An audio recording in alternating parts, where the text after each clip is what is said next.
വിശുദ്ധ സാറ്റർണിനോസ്.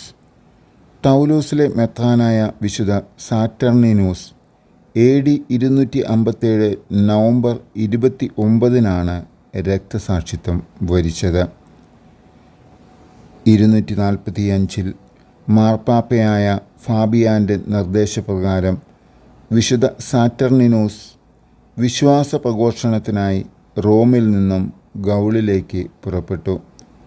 കുറേ കാലം മുമ്പ് ഏതാണ്ട് 250 ടെസിയൂസും ഗ്രാറ്റൂസും കോൺസുലറായിരിക്കെ ആൾസിലെ ആദ്യ മെത്രാനായിരുന്ന വിശുദ്ധ ട്രോഫിമസ് സുവിശേഷ പ്രഘോഷണം നടത്തി വിജയം വരിച്ച സ്ഥലമായിരുന്നു ഇത്.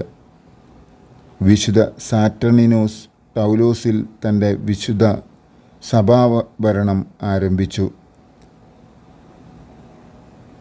ഫോർട്ടുനാറ്റൂസിൻ്റെ അഭിപ്രായത്തിൽ വിശുദ്ധ സാറ്റർണിനോസ് തൻ്റെ പ്രഘോഷണങ്ങളും അത്ഭുത പ്രവർത്തനങ്ങളും വഴി ധാരാളം വിഗ്രഹ ആരാധകരെ ക്രൈസ്തവ വിശ്വാസത്തിലേക്ക് കൂട്ടിക്കൊണ്ടുവന്നു.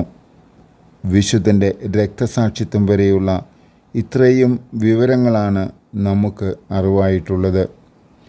വിശുദ്ധൻ്റെ മരണത്തിന് ഏതാണ്ട് 50 വർഷങ്ങൾക്ക് ശേഷമാണ് അദ്ദേഹത്തിൻ്റെ പ്രവർത്തനങ്ങളെപ്പറ്റി അതിൻ്റെ രചയിതാവ് വിവരിച്ചിട്ടുള്ളത്. ഈ വിവരണങ്ങളുടെ അടിസ്ഥാനത്തിൽ വിശുദ്ധൻ തൻ്റെ ജനതയെ നഗരത്തിലുള്ള ഒരു ചെറിയ ദൈവാലയത്തിലാണ് സംഘടിപ്പിച്ചിരുന്നത്. ഈ ദൈവാലയത്തിനും വിശുദ്ധൻ്റെ താമസ സ്ഥലത്തിനും ഇടയ്ക്കായിരുന്നു നഗരം.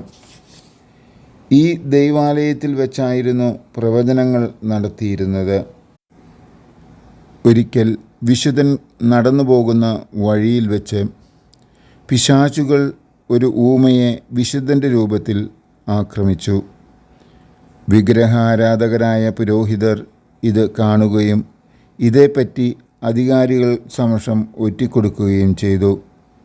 ഒരു ദിവസം വിശുദ്ധൻ സ്ഥിരമായി പോകുന്ന വഴിയിൽ വെച്ച് അവർ അദ്ദേഹത്തെ പിടികൂടി ദൈവാലയത്തിലേക്ക് വലിച്ചിഴച്ചു കൊണ്ടുപോവുകയും താൻ അപമാനിച്ച മൂർത്തികൾക്ക് ബലിയർപ്പിക്കുക വഴി അവരെ ശാന്തരാക്കുവാനും അല്ലെങ്കിൽ താൻ ചെയ്ത കുറ്റത്തിന് തൻ്റെ ചോരയാൽ പരിഹാരം ചെയ്യണമെന്നും ആവശ്യപ്പെട്ടു.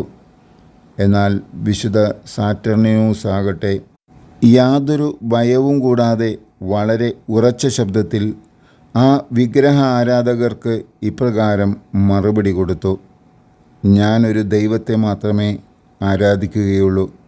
ആ ദൈവത്തെ മാത്രമേ ഞാൻ പുകഴ്ത്തുകയും ബലിയർപ്പിക്കുകയും ചെയ്യുകയുള്ളൂ.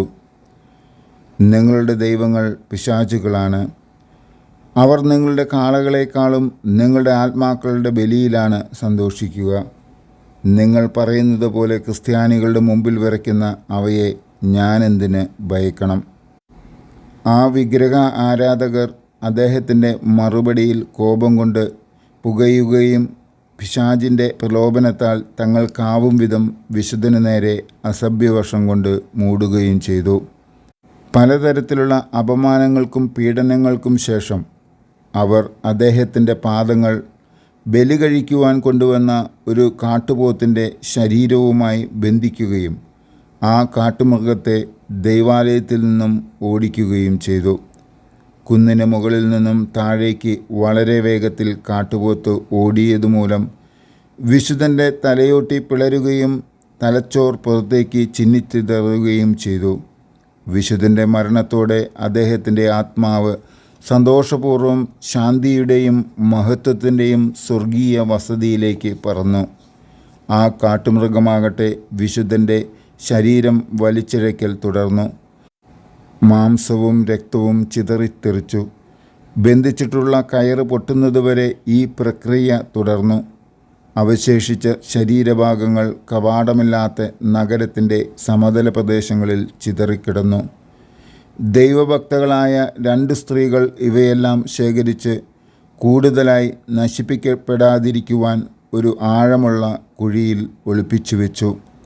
മഹാനായ കോൺസ്റ്റന്റൈനിൻ്റെ ഭരണം വരെ ഇത് അവിടെ ഒരു മലപ്പലക കൊണ്ടുള്ള ശവപ്പെട്ടിയിൽ സൂക്ഷിച്ചു.